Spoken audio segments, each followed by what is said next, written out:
Welcome back, fellow armchair generals. This is Gamer 1745 with my continuing look at By Blood Alone, the new DLC for Hearts of Iron 4. And I hope I earn everyone licking that like button, and if you haven't already, please smashing the red subscribe button, not if it's gray. And of course, post a comment. Okay, we're making this live, and one of the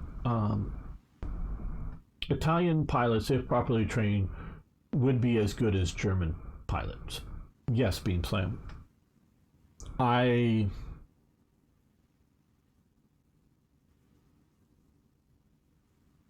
There are national characteristics, and I don't mean racial. I mean cultural.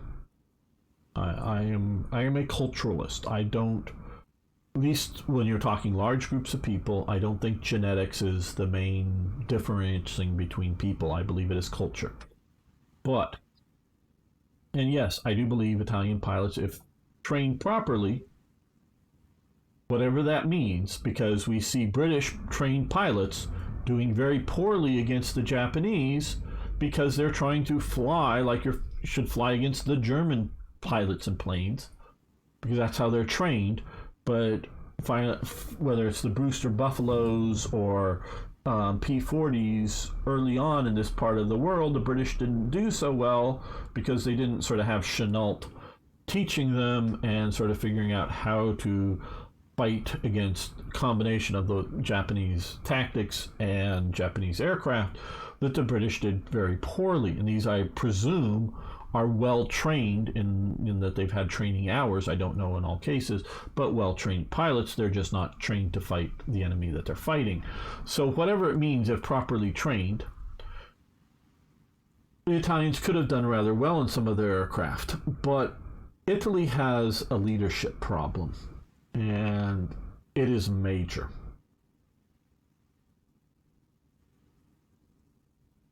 And it is cultural. And I am going to use some examples that I know of from history that are real, but and I'm not sure how well they translate to 1936 or 1940 for Italy, but I'm sure it must translate to some degree.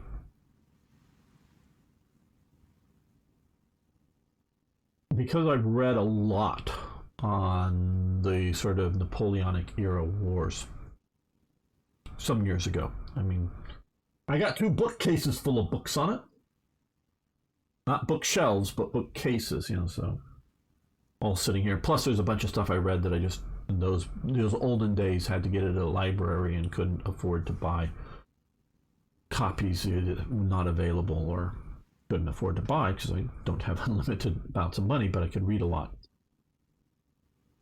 Southern Italian troops were known to be atrocious. Whatever, Nepalese troops, or the Kingdom of Two Sicilies. At one point I think there were 4 Sicilies, because there were 2 kingdoms of 2 Sicilies. But yeah, down here, and they were atrociously trained. And there's real examples of officers being paraded, down for the Kingdom of Naples, or the King of Naples, or whatever, of officers sort of forced to putting on their uniforms and showing up.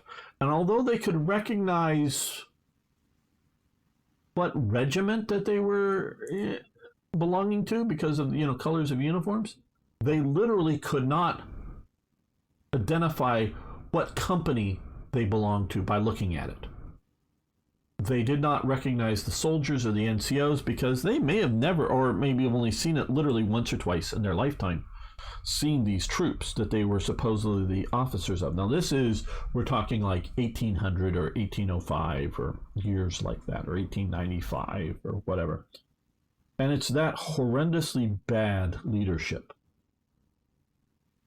So much so that times that they would go into battle, and the Italian soldiers would look around and realize all of our officers are on horses and riding in the opposite direction of the enemy.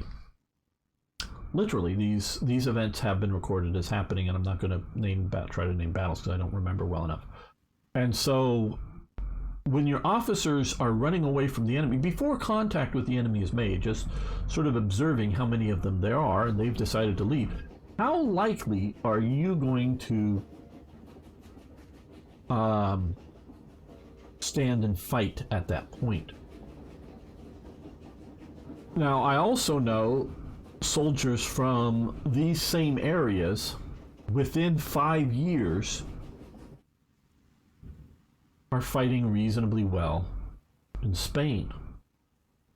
And that is because they're now fighting as part of, no, they're not fighting as good as the old guard or even the young guard or whatever of Napoleon's troops, or even maybe as well as standard French line divisions, but they're reasonably well, and they're standing up to Spanish units and fighting them, as long as they're on a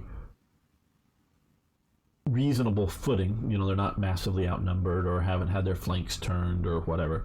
These same Italian troops are fighting reasonably well because they now have better officers put in charge of them. Maybe mostly French officers. I really don't know all the states, but these are definitely units that are recruited in one fashion or another, drafted probably, and maybe literally some of the same troops that 5 years before had been fighting for the Kingdom of Two Sicilies against Napoleon are now fighting in Spain and doing reasonably well. It's because they've now been properly trained. They now have a certain level of respect for their leadership. And so these are the same people. Now, I am saying that they are fighting the Spanish, not that they're standing up against the British fighting here, because at one of the major battles, half of the front line of the Allies against Napoleon are Spanish, and the other half are Wellington's troops, which include Portuguese troops and others. They get up in the morning, they get ready to shoot at the French. The Spanish are all lined up, ready to go. They're ordered to do a volley fire, their whole line of, let's say, 10,000. I mean, it's in the thousands. 10,000 soldiers. And they all fire their muskets all at once. Not all of them, but a reasonably good number of them, the Spanish soldiers, drop their muskets and run away from the battlefield. They got the shit scared out of them because they had never heard anything like that in their life. All those muskets going off at once, because they had not trained and shot in groups large enough to hear that extreme amount of noise that they literally panic and flee. Now they can't, because they don't know what this noise is. This is like, what the fuck is this? Because remember, in front of them would be covered in smoke because of the muskets. It's sort of early morning and somewhat misty, so it's not in the wind. So they think, they just don't know what the shit it is that happens. Now the British and the Portuguese, nothing. They're just wondering why their Spanish allies are fleeing the battlefield, because the French, they were approaching. They're getting close enough to actually discharge their muskets. But the French, I believe, were attacking at them in column like they often did, so there's probably very little French firing, even if there's any. They flee because of the noise and the shock of this huge volley fire. That tells you how bad it is. Now, just to redeem Spanish honor, it was noted throughout the war, the Spanish artillery fought their guns well, and if at all possible, brought their guns off the battlefield. To the point of fighting rear guard actions against enemy units to pull their guns off. The Spanish artillery was, I'm not saying that they were like some super artillery, but they respected and maintained their guns and did their job properly. And they were noted for that.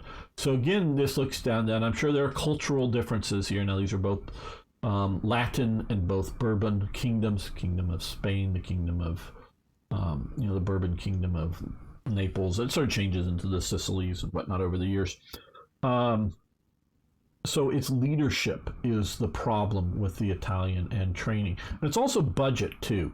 And the reason these guys, a lot of the training that the soldiers did not shoot their muskets.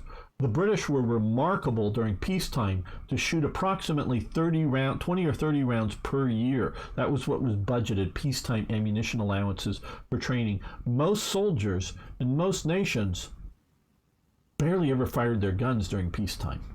Literally, in the 18th century. They just didn't have the budget for the black powder. I mean, you can recover the lead if you fired against, something hill-like or whatnot. You can recover and remelt down the lead. That isn't the problem. It's the black powder that's the problem. And so most of their training on they're trained to march around. They're trained to sort of maybe present their bayonets, and they're trained how to load, but they do it as a dumb show, meaning they're not actually putting powder or lead into the guns to shooting. So that's training levels. And again, I know this is from the 18th century, but or the beginning of the 19th century. So we're talking 100 years before. Italy suffers from a serious problem. It was on the winning side of World War I. Even though it takes a horrendous amount of casualties, it does not do very well. Anzanzo, what number did they get to? I don't know if any of you here just know Anzanzo. Oh, Starstreak's here. How are you doing? Good to have you here, my friend. The Anzanzo 12, 8, I don't know how many Anzanzo campaigns back and forth here that happened with the Austrians that Italy does miserably in, but it's on the winning side, and so its army does not go through what Germany does in a reevaluation after losing World War I. It's on the winning side, and it doesn't feel like France does, say, or feels the threat of Germany, or Britain, which demobilizes most of its army but keeps a small professional army, plus an ongoing colonial occupation army in which officers are, trained and blooded, and units are sent out and serve for a while with the, Indian Army and other things like that. So it's a continued to be blooded army. Yeah, I know there's some little stuff going on, but so Italy does not have that reevaluation. So all of these guys that did miserably as majors and colonels are now generals in World War II, and it really shows. So training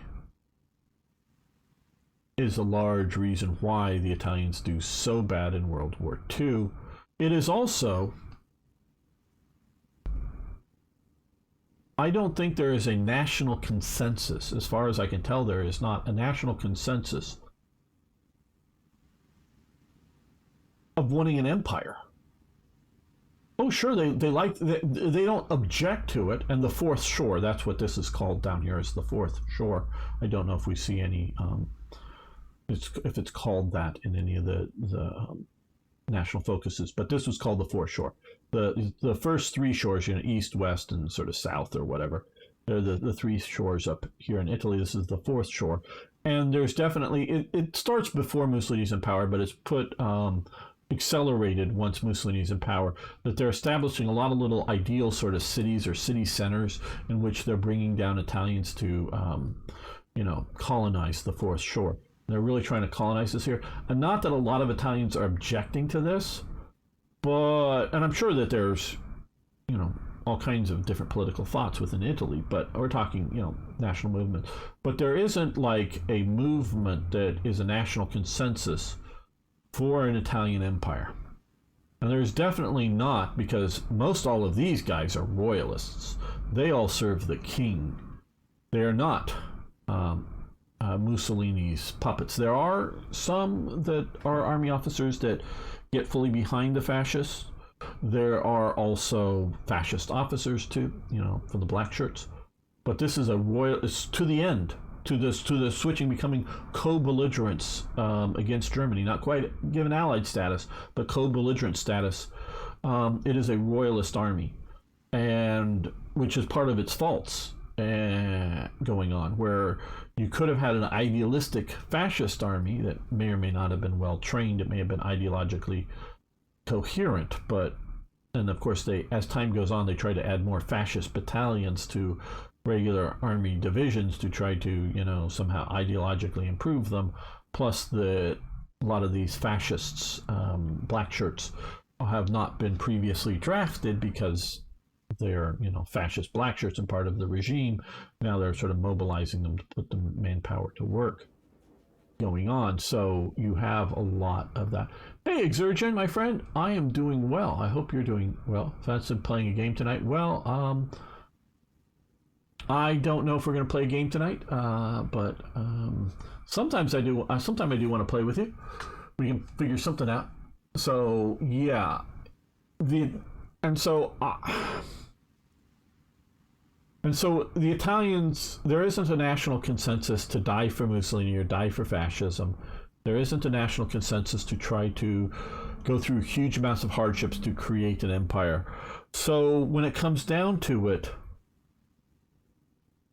the Italians are not looking to fight their former allies, the British, or other types like that, and so that's why they do so miserably. Also, number 3, there's the third reason: their equipment sucks. Yeah, we can talk about a few good pieces of equipment here and there, but most of it too.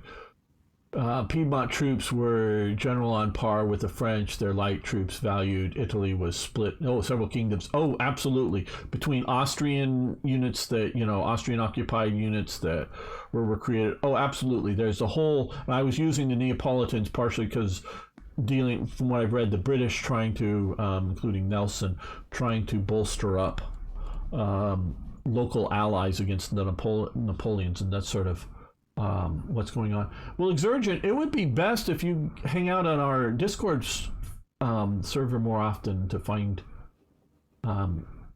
get to go there and play things.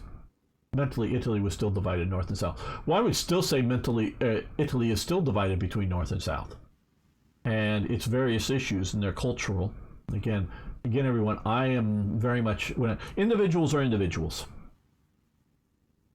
But large groups of people, I look at them culturally. Now, sometimes genetically, they more or less align to a cultural viewpoint, and I'm looking at Japan here. Yeah, I understand that they're more casual down here in the south than, say, formal Japanese up here in the north. And from us, from the outside, we might not easily distinguish the different cultural groups, regional, whatever, in Japan, but we can sort of go Japanese culture, Japanese genetics, and that's more or less true.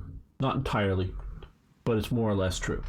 So sometimes there's correlation, in my opinion, but I am a culturalist, so I look at large group of people and I understand them culturally, which may have similar prejudice at times that racists do, as seeing as most of these Africans down here are useless.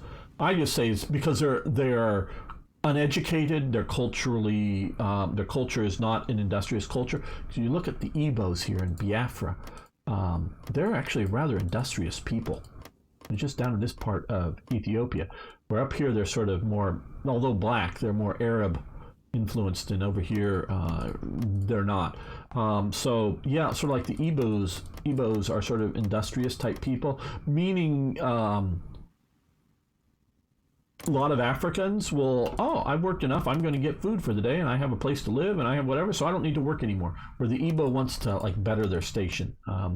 And so these are cultural differences, and so if you take them and put them in a different environment to different people, so I will agree that a lot of these Africans are sort of useless. I mean, you look at the state of Zimbabwe and some of these countries down here, but I don't look at it racially. I look at it culturally, and so I'm a culturalist when we're looking at that. So I might agree upon, hey, these people, even worse than much of Africa. Haiti is a shithole. And yes, partially it's Europeans, French in this case, fault for the slavery and the types of slavery that they put, not just slavery, but the types of slavery that they put in on Haiti compared to the Dominican Republic, which does have a certain black population, but is not, and is worse than a lot of African countries, in my opinion. and it is a shithole because it's cultural, not because of the genes and the the hair color, the eye color, or skin color, or anything like that. It's just because of the culture that these people grow up in. It's what they know. They're uneducated. And it's not just can they read and write. That's not what I'm talking about entirely. So I was talking about the Igbos. Was I saying the Ethiopians? No, these are Igbos. Igbo, Biafra. This is Biafra. Long live Biafra.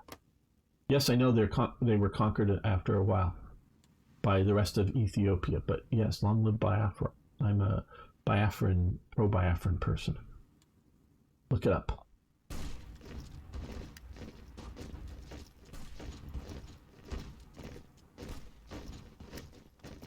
Okay, so we failed in this offensive to get across this river, but we pushed into here. They're coming up to here, which is good. Okay, these guys, we're going to give them a bit of a respite here as well, while these guys come up here.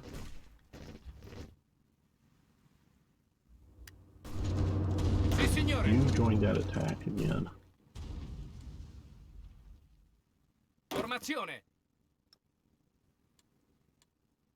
You support that attack there. Ordini.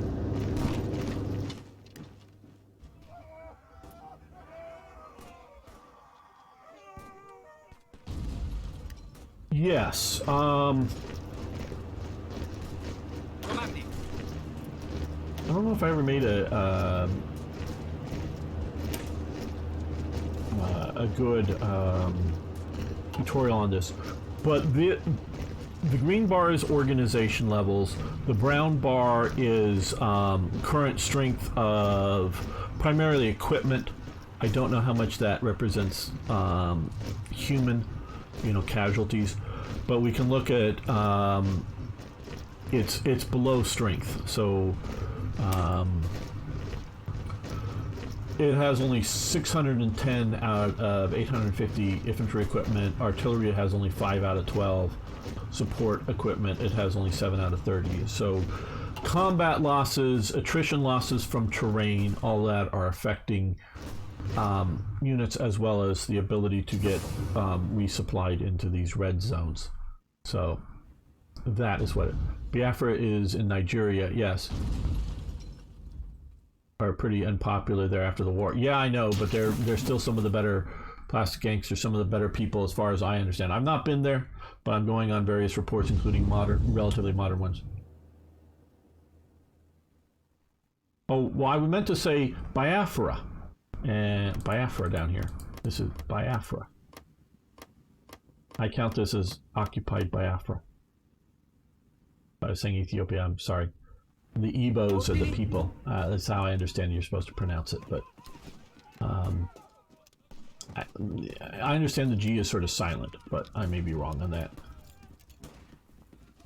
Okay, so now we're gonna have to wait to get these guys a little more organized, but the problem is how much is supply doing our problems? Well, okay. We're not gonna wait, we're gonna push, because I see all these little skulls. So we're not gonna sit there and... Avanzate! Formazione!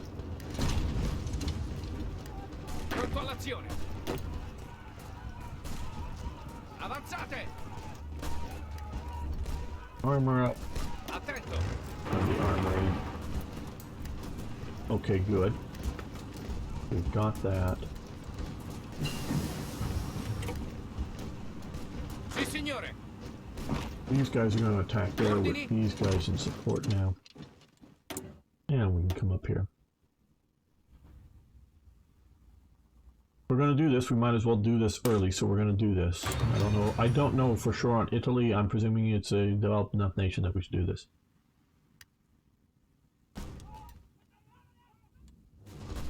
Some of the minor nations I might not continue to develop and just move more into equipment research.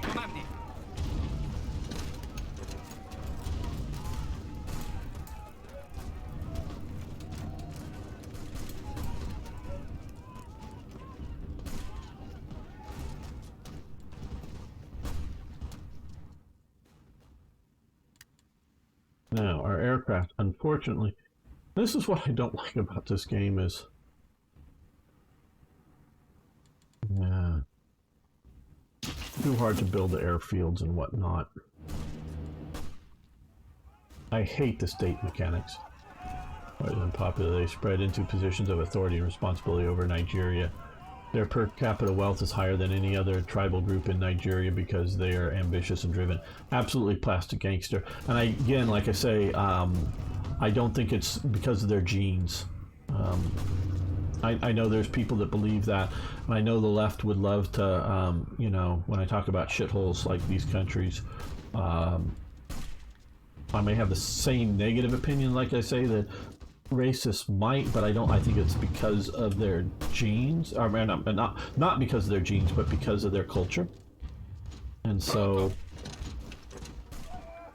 and that is potentially changeable. I mean, it isn't going to change without some level of pressure, meaning no positive or negative pressure, but some level of pressure. You look like in good shape, and you're going to push on these militia guys. Pushing from multiple directions. And here we have you guys. You're going to support that. So now they're being pushed on from 2 provinces.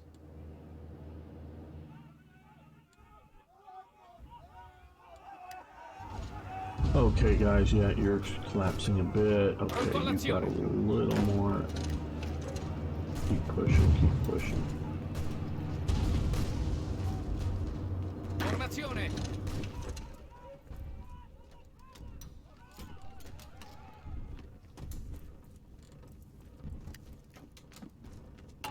Oh, we have some decisions to do here. Okay.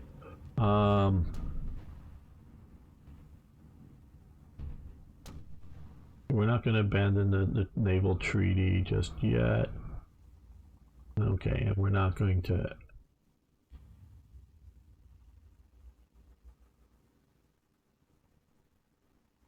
The League of Nations may request an embargo. Well, they already did. Historically, they already did, like I said before.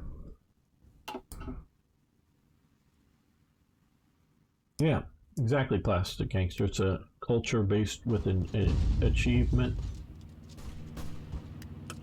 is what drives, which is a good thing. Sì, signore.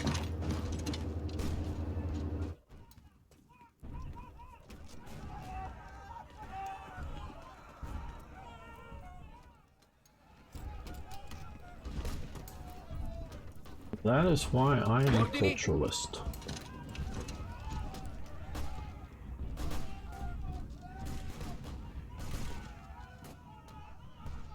And again, just to be specific, I'm talking about large groups, not individuals. That kind of thing. Comandi.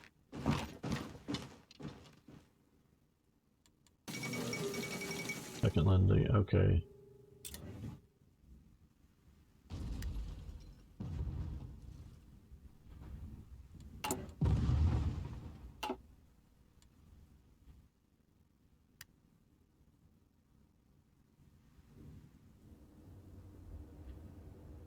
Attento.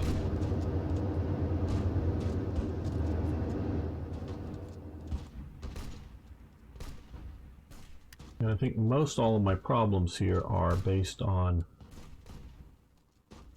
lack of supply more so than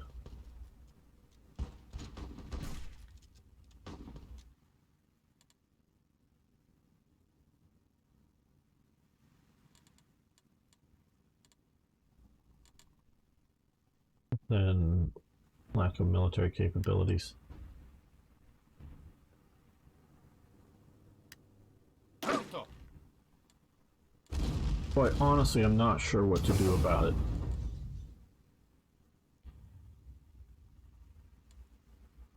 Currently, we're only... Okay, we're repairing some... How does Tripolinia get road damage to, what, partisans or some bullshit? Okay, where is this airbase?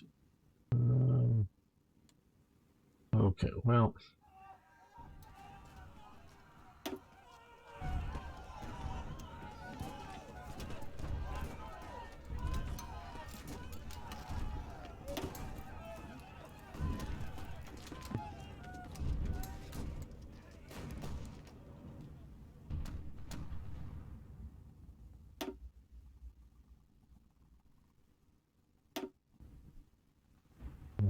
Okay, okay.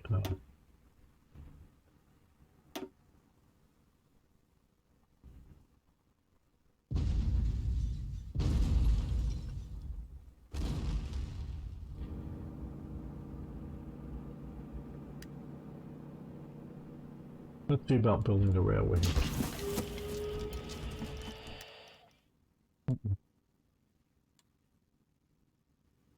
Benghazi? Why is Benghazi a problem?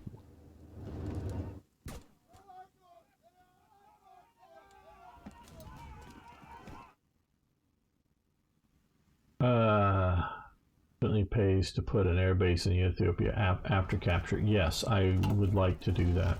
But we have one here, but we'll see. Because it's the state mechanic. Yes, okay, yeah, we would want one in that state.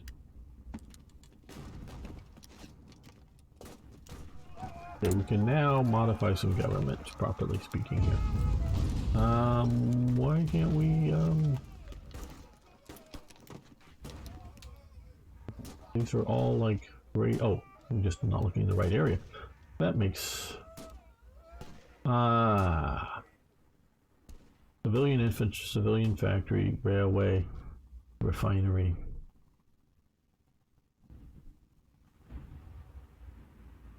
Yeah, I think we will go with, let's see, what party, current party.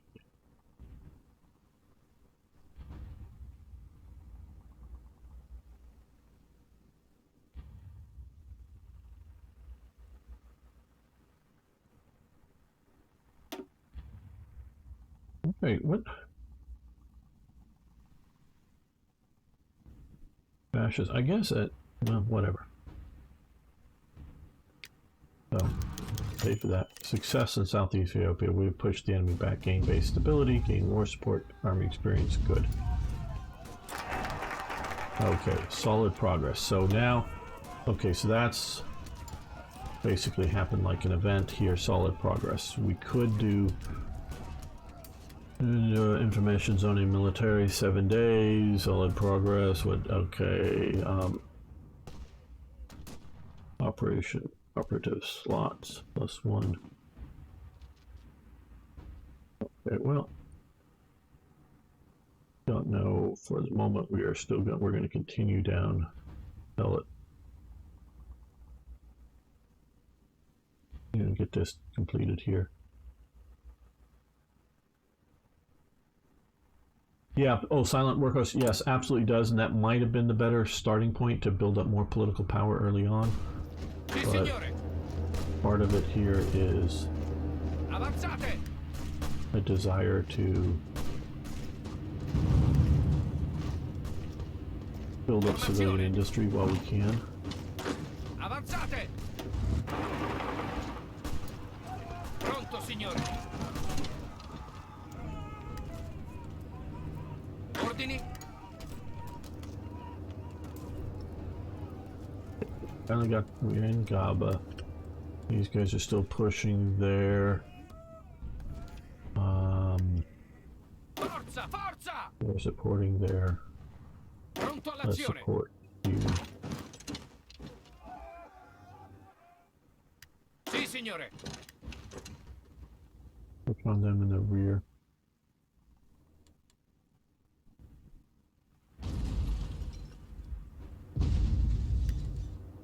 Attento. It's potato. Formazione.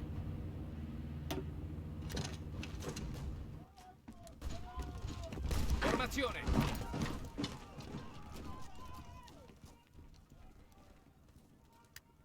Okay, good. We just made it into here. Let's come up here so we can take. Well, let's push into here. Avanzate. Comandi. You guys here joined that attack.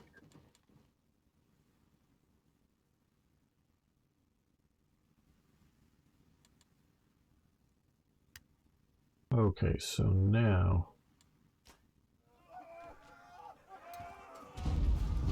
Comandi. oh, full task. things somewhere. Attento.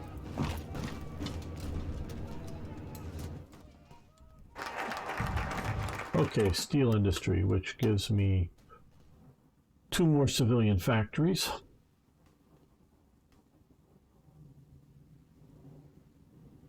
Fiocchi.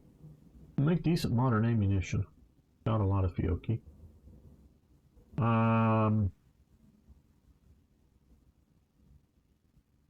Whereas we got a solid project. War escalation decreased by 1, creates an intelligence agency. Okay. Which grants operative slots, right, and becomes an operative. Okay, well,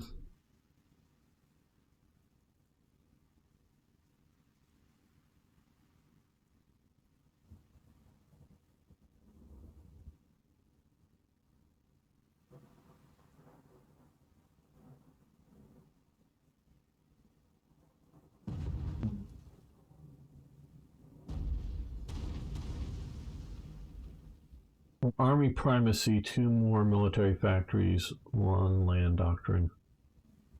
35, 35. Well, we'll do this. Well, this is only 35 days. Pronto. Sì, signore. Oh, they've abandoned this province. Drive. Oh. Oh, they're there now. Oh well, we'll keep pushing. Keep pushing. They can't be everywhere.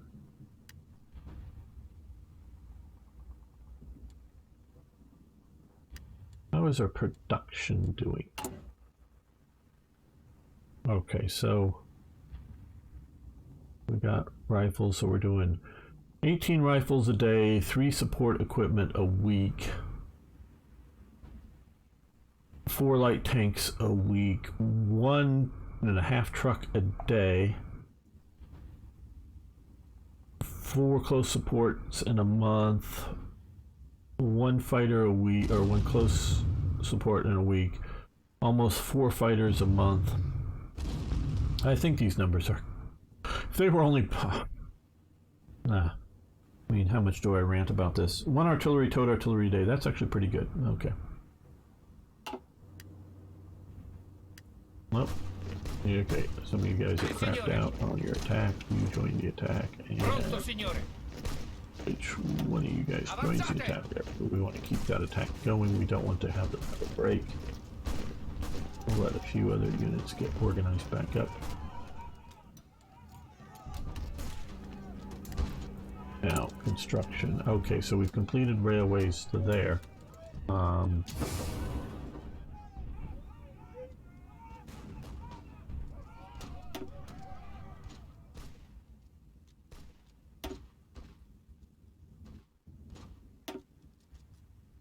Oh, and up to the top.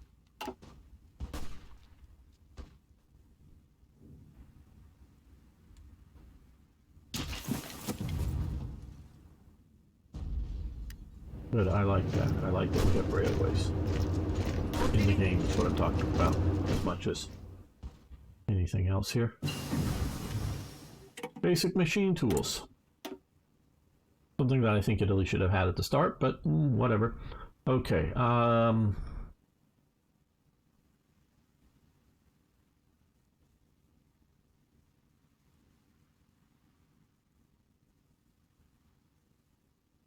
think concentrated industry.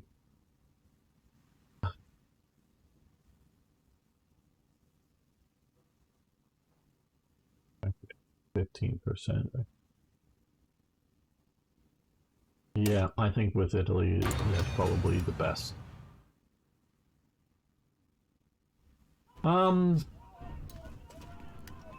I think there is one. But been a while since I really, I mean, as in quite some time since I looked at that.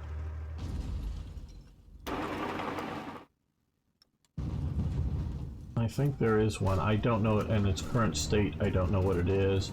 Oh, guys, okay. Sì, signore. Why did you go back there? I don't.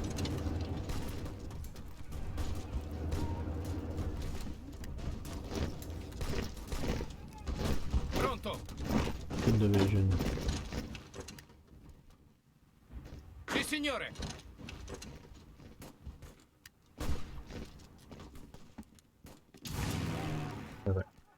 this airbase? I think we have that airbase. No, they still have that airbase. Okay, damn.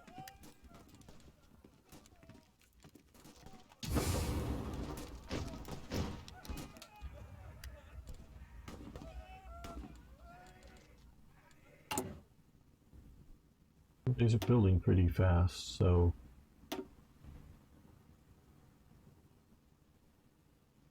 to the top. Okay, build my rail. Get my rail.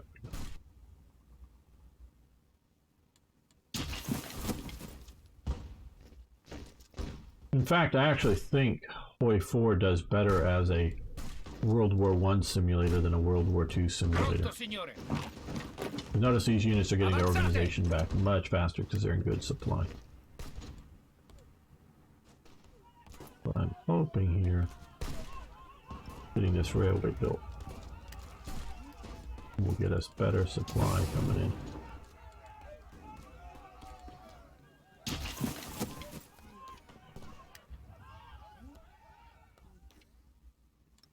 Now, in my opinion, the real problem is Ethiopia does not have the numbers of rifles, let alone anything else, to keep these units going at the scale levels that they are.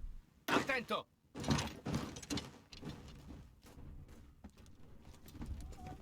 And that's it. I mean, they can build spears, and that's about it. Pronto, signore. And they do, and they fight with them. Okay, let's move one of these divisions over to this province because it has better supply there. Okay, well, now we should have better supply to here.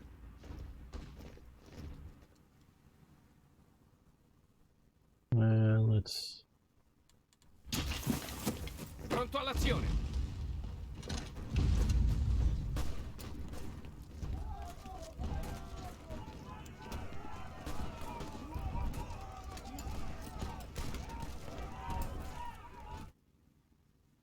Yeah, because the sort of the AI seems to like want to spread out its defensive capabilities more and whatnot. That I just see it as a better World War I sim than a World War II. Okay, they have Formazione. their attack there has failed. Those guys are going to open join this attack here. Got into here. Well, very good. Okay. Comandi. You guys push there. Pronto You all'azione. push northward instead of across the river.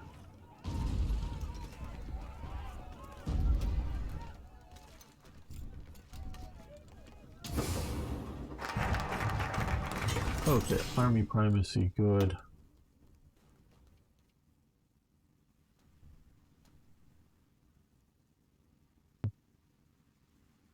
Bit.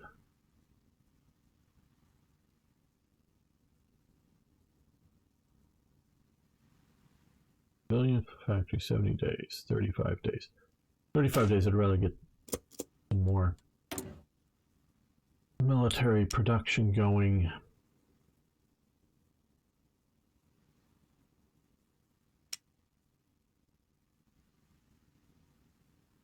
Let's start a train production. Just one for the moment, just get it going.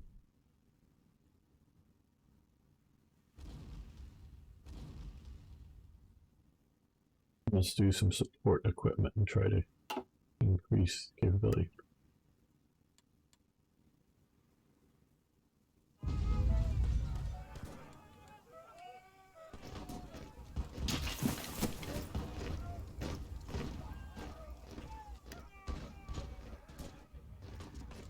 Okay, and I guess we'll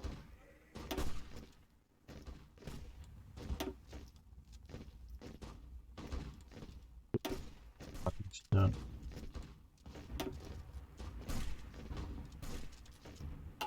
Right into there.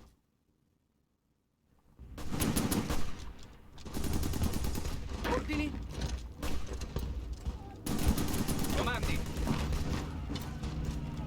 Ordini.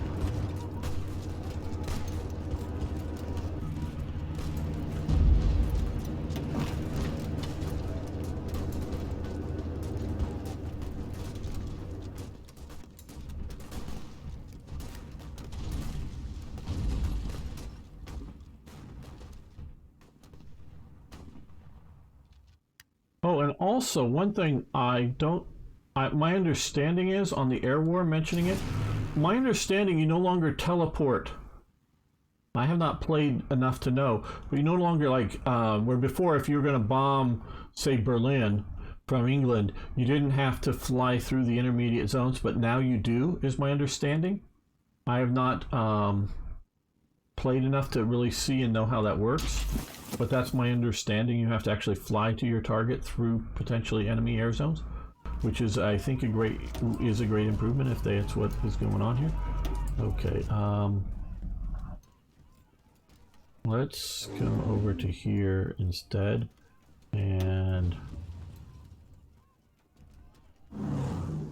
you guys bomb that area. You have, I think, a little bit longer range.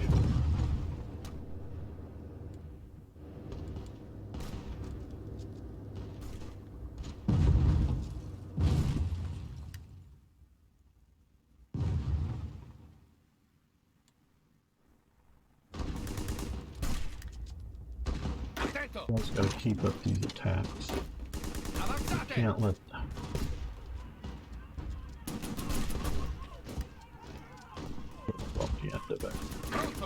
Up the supply chain here, but okay, well, now that should be getting better, but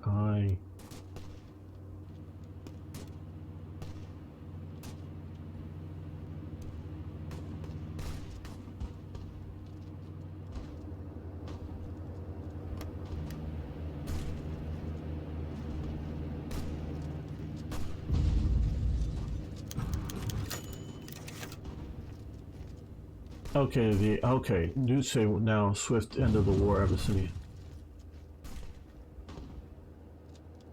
Activates mission conquer. Well, whatever.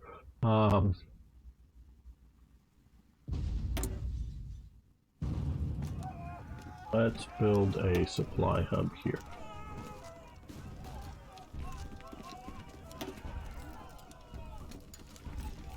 Not letting me. Okay, there we go. Supply hub. Just gotta click the right button.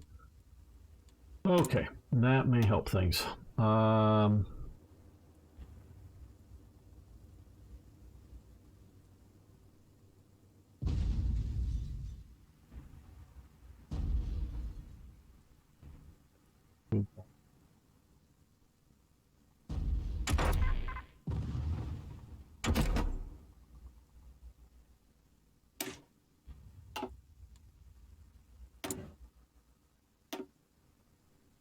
Okay, I think we're just going to do sort of standard that.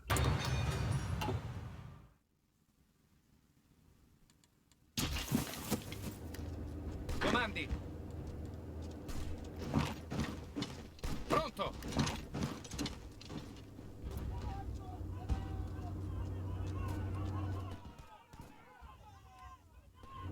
Yeah, that's my understanding. I'm not absolutely sure. Again, this is really my first time playing this, and I have not been paying... First time playing the DLC, and I've not been paying too much attention to the...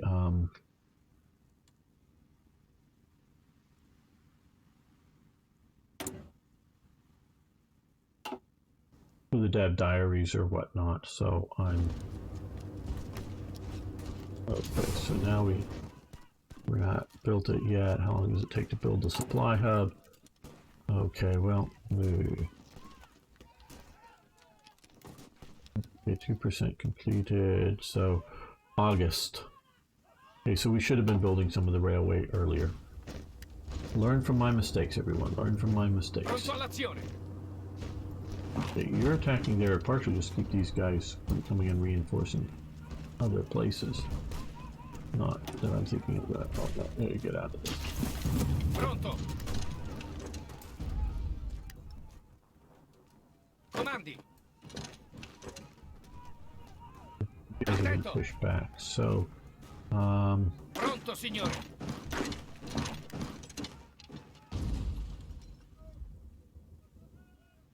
Pronto, signore.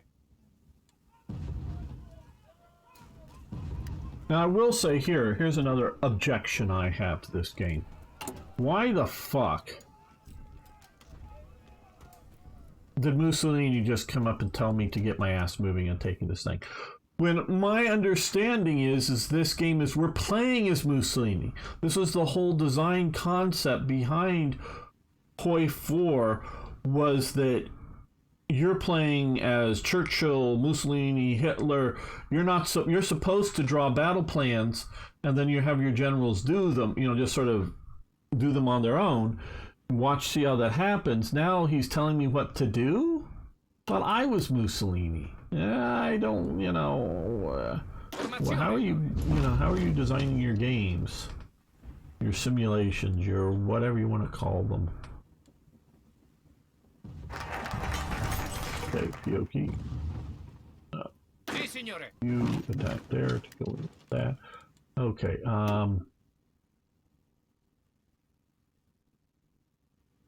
increase artillery production.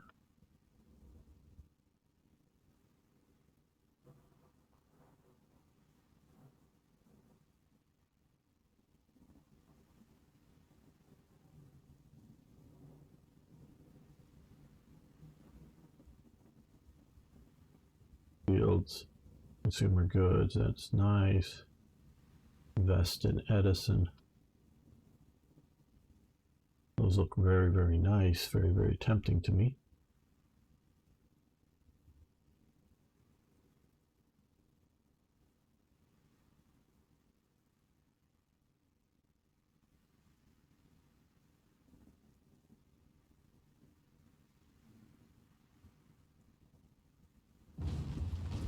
I'm liking this bandit war thing, but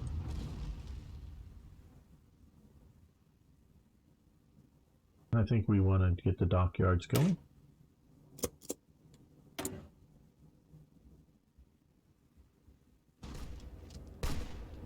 Formazione.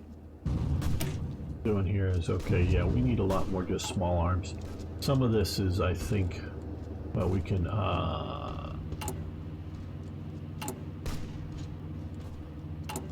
logistics here. Okay, so we are down 18,000 small arms, so we don't even have enough. We have enough trucks. We've got some armored cars, so none are in production.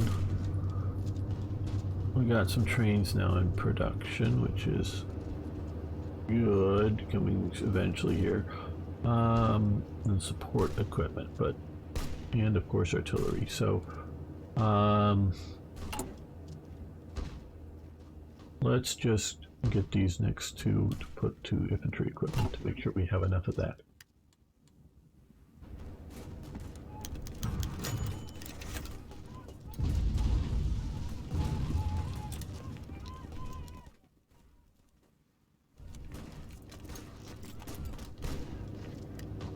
Pronto all'azione. Failed to attack you guys. Pronto. You attack into there. Sì, signore.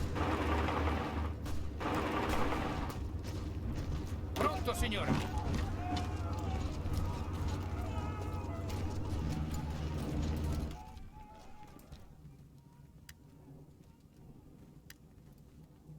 Sì, signore.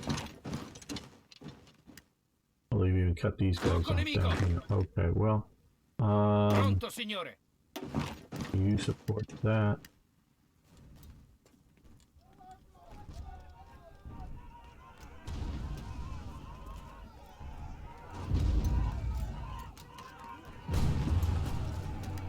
Sì, signore. Avanzate. Sì, signore. Just facing one division, go.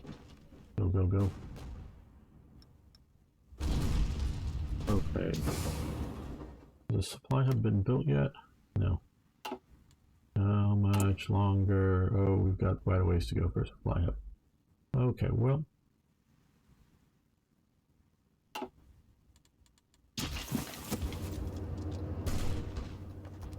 Sì, signore.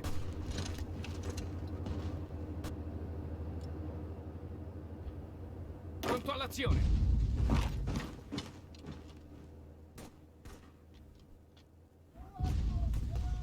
Ordini. Avanzate.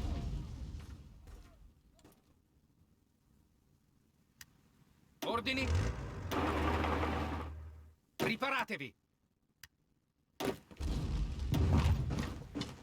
Sì, signore.